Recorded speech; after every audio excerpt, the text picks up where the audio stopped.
Добър вечер, драги зрители. Да, спри го в начало. Добър вечер, драги зрители. Този път го казах вярно. Така, днес в днешното специално видео ще покажем как по-лесно и бързо да си белиме чесънче. Защото е много трудно, просто е така. Или с нож, естествено е така. Затова тактиката е: прилагаме нещо като нож, е така, и просто натискаме, докато се чуе пук. И малко го плескахме.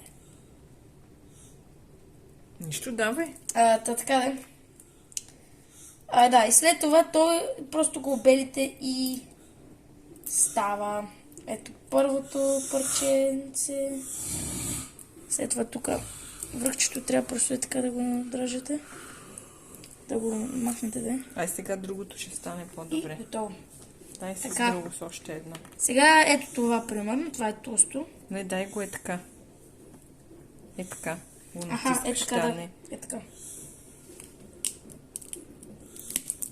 Чувате просто леко как се пука. И от тук просто правите е така, хоп. Ето ви го чесънчето. Много лесно се бели. Супер. И при нашите много хубави бръколи. Не забравяйте да се абонирате с камбанката. Ударите тази глава. И да оставите по 3 лайка на това видео. Чао!